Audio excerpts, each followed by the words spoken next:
I guess we're all doing better than Diddy.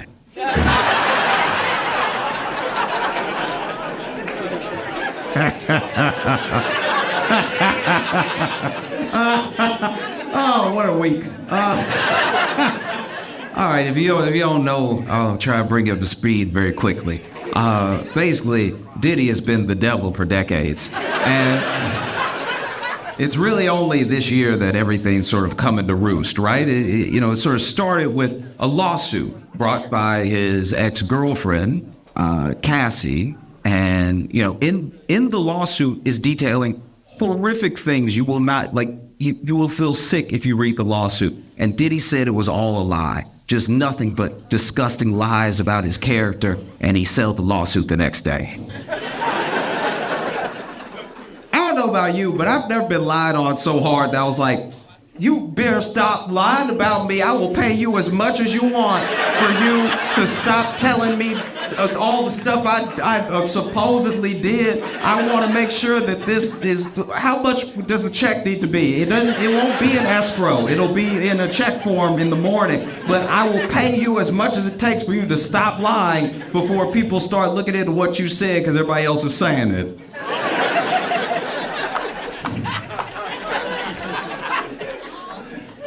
Well, no, it's crazy. And even more recently, more allegations and more investigations have been going into Diddy being alleged. Legally, you have to say it. Being an alleged sex trafficker and everything, to the point where, this week, the FBI raided all of his houses at once, just to make sure, every single one at the same time, make sure he wasn't house hopping or anything, just going everywhere. They grabbed all the homes and the homies and they pulled everybody outside, and it was truly astounding to watch, because if you've ever watched, I watch a lot of news, so I remember the Roger Stone raid. Anytime the FBI or Homeland Security does a raid, it's a weird hierarchy that you notice, because they'll show up to do the raid, right? So FBI or Homeland Security, they'll be fitted up, right? Top to bottom, they got the AR-15, they got the vest on, full body armor, they got the boots, they got the helmet, and then sometimes they actually have backup. Backup is SWAT. So then SWAT is also there dressed like SWAT, and we know what SWAT is dressed like. And then it will just be the regular police. And it kind of made me feel bad for the local police, because imagine you show up to work and all your coworkers look like Call of Duty that day. And you just have to show up with your chest. That's unfair to them. If I was a cop, I'd be like, y'all ain't got any extra ARs in the trunk or anything. I can't hold something. Y'all just showed up all prepared. Y'all said he dangerous. You know what? I'm gonna wait next to the car. That's what I'm gonna do. Y'all, this is bull. I'm not doing. And truly, watch any FBI raid. All the local police are next to the cars in the street. They're like, no, they gonna get him. They gonna get him. Oh, you better watch out, because they coming. All right. But yeah. They raided all that dude's houses at one time, pulled people out, were interrogating people, were trying to look for stuff in the houses. And meanwhile, a lot of people have been waiting on Diddy's downfall for a long time, so they track his movements. And I want to take a quick second, because a lot of people, as this is mainly a black thing, knowing about Diddy. It feels like the world didn't know, but black people, we knew. We were like, nah. Something happening with him that seems off. I don't know if I love that either. That's just been us for 2 decades with Diddy just being like, did y'all see that? You know what I mean? And so a lot of other people are catching up. So then there are things, when anything like this comes out, there are things where people ask, why is everybody talking about it now, coming forward now, stuff like that. I want to be clear. Diddy is not like a Harvey Weinstein in that way, right? Because with Harvey Weinstein, everyone started coming forward, and then people were like, why didn't y'all say something sooner? Look at him. We would have believed you. Like, we don't do a good enough job of believing women, but with Harvey, I'd be like, whatever y'all say he did, he did. I can just see it from his build that he did whatever. But Diddy's a very different thing. Diddy's scary. A lot of people are scared of Diddy. And you want to know one of the reasons why people are scared of Diddy? Because of where he comes from. There's gangsters, then there's gangsters. Okay? Diddy's dad has ties to Frank Lucas. If you don't know Frank Lucas is who Denzel played in American Gangster. That's who Diddy's dad hung out with. That's who Diddy's dad did business with. So when you ever rewatch American Gangster and you see that scene when Frank Lucas, Denzel, stands up and in the middle, broad daylight, middle of the sidewalk, a dude disrespects him and he pulls out a gun and he shoots him in the head and kills him in front of everybody because he knows nobody will say anything. That's who Diddy's dad ran with, right? That's who taught him his like ABCs and stuff. You know what I mean? When you see that scene, that's a bone-chilling scene because it happened. That happened. He did that. He killed someone broad daylight because he knew no one around would say anything, right? So when you see that scene and you see Denzel do that, just know that one of the extras in the background, at least one of those kids, is Diddy. That's terrific, you know? And that's why people are getting so scared of him, because we know that he just moves differently, you know what I mean? And a lot of people have been waiting on his downfall for a long time. So when the FBI was raiding, people were like, where is Diddy? And you know how these kids are now? They're very smart. They can track anything. They track Diddy's plane. And so while the FBI is raiding all of his homes at one time, Diddy's plane is leaving America. And I don't mean getting fueled up. I mean, the plane is over just blue. That's the ocean. The plane is gone, right? And the plane is headed for Antigua. Now, Antigua is still extradite. So a lot of people are like, why would he be going over to Antigua? Then other people said, hey, maybe he's landing in Antigua because everybody knows that's his plane. He's going to land in Antigua. He's going to get on a friend's smaller plane, and he's going to go to a country that doesn't extradite, like Bali, right? So then that plane lands in Antigua, it comes right back. When it lands, turns out Diddy was never on the plane. He was in Miami the whole time. This man is a terrible rapper and an incredible villain. I've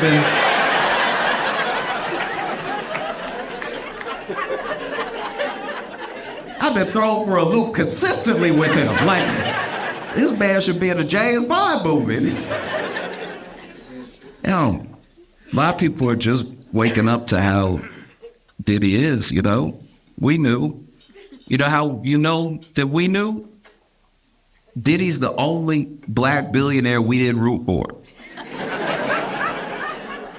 It's a very big deal when you get a black billionaire. We're always like, oh, yeah, oh, he did it. Yeah, I remember when that guy, you know that guy that gave the commencement speech at Morehouse, and at the end of the speech, he said he was going to pay for all the kids' student loans. That moment went viral. It was crazy. Kids were crying and everything, jumping up, screaming. I looked it up. I found the guy. His name was Robert Smith. Turns out he's a billionaire. He didn't give me any money, but I was at home like, we got another one.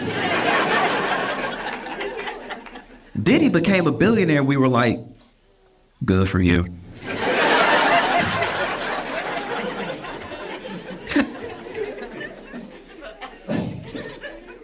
I don't know about y'all, but I absolutely love when home drama spills out into the world. You know what I mean? I don't watch a lot of reality television, so I love when a real life couple just can't take it anymore. You know what I mean? Like they have to have it out, and they have to have it out now. And now is here. And here is where I am. So I get a free show. You know? I think it happens a lot in New York City because we don't have space. Like, y'all have real homes here. Y'all can be like, we will discuss this later.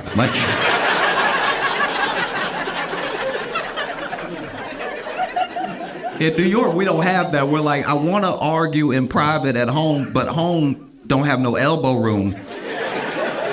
I want to argue where I can move a little bit because I'm passionate with my movements. Now, if I'm arguing at home, one time I was arguing at home and I went like this to be like, oh, wait, just like to hold it up. And then I hit my elbow and there's no way to look right when you just stand there like.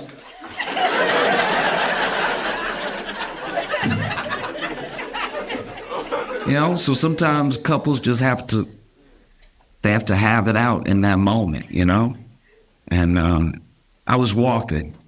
I try to do this at least once a week. I was on a walk with no AirPods in, right?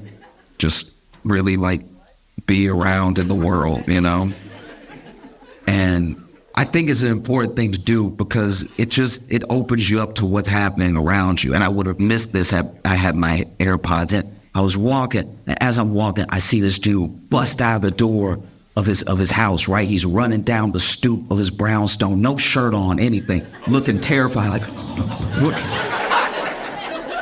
And so I turn and I see what I can only imagine is his girlfriend or wife running behind him. And I was like, all right, this seems awesome. Let's see how it goes. And she has something in her hand, but it doesn't look like a gun, so I'm like, I'm willing to stay and see this through.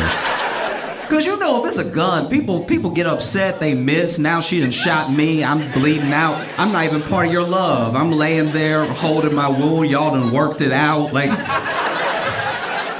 this could all be for nothing. It's just she's holding something, but I can't see what it is, right? And as he's running down the stoop, she runs down with him, and she gets to this specific step, and then she goes like this, right? She goes like this, and then a piece of what she was holding flies out and hits him in the back, and he goes,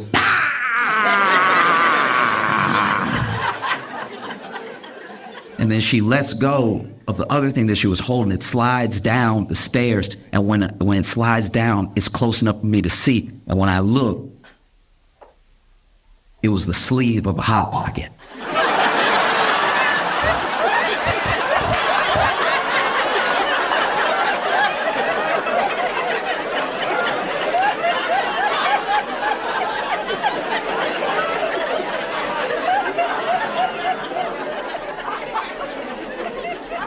This woman done burned the hell out of this man with a Hot Pocket.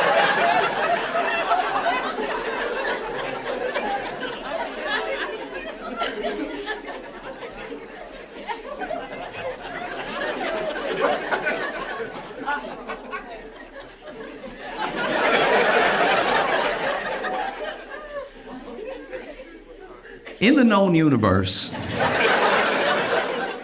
there are about 4 states of matter, right? There's gas, there's liquid, and there's solid. There's also plasma. Now, plasma can reach a temperature of about 45,000 degrees Fahrenheit, and just under that. Close second is Hot Pocket juice. Hot Pocket juice must be studied. This will burn your soul. Hot Pocket juice is far too hot. It is absolute insanity, okay? Because we've all been there. We've all been there where you were hungry, you heat up the Hot Pocket, that's gonna be quick, and then you went ahead and you put it higher than the instructions say, because you know when you follow the instructions, the middle cold. So then, you put it at least 2 minutes higher than the instructions say because you got a different type of microwave. Your microwave doesn't work like the box says. And so you put an extra 2 minutes, but now we're into heated territory that no one, even the people at the company, are aware of, right? And then you pull the Hot Pocket out, you hold it by the sleeve, and you wouldn't even be in this situation if you could just be a gentleman and wait, right? But you're hungry, you're greedy, you can't help yourself, and so you blow, you do blow. You do. You give it a good try, too. You blowing the bread. You're not doing anything for that juice inside. That juice is still bubbling like lava. Wait to bust out. And so then you take your first bite, and because you're hungry, because you're being greedy, you bite too hard, the juice pops out, it hits your lip, and you go, ah!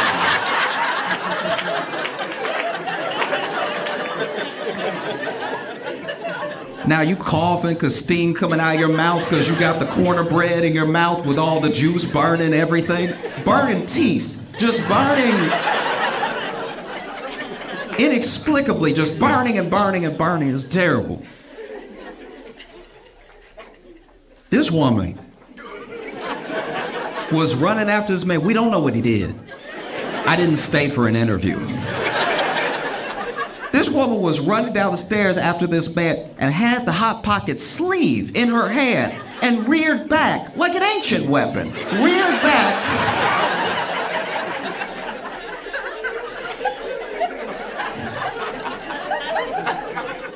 And flung the Hot Pocket out, flung it like she had done it before. Like, she must be burning him weekly to have this sort of aim. If this was a game show, I could never sling it and hit what I wanted to hit. And she hit, not only did she hit him in the middle of the back. She hit him in the spot, so it's in just enough of a position that he can't really reach it. Like it's not here and it's not here. Like this man is fighting for his life right now. She gave him 32nd degree burns.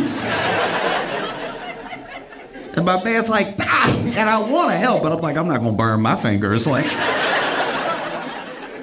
and then I had never stopped walking the entire time, but I did take off into a brisk jog. Because as he was holding the railing of his stoop, I saw her lift another Hot Pocket. I was like, let me leave before I witness a murder.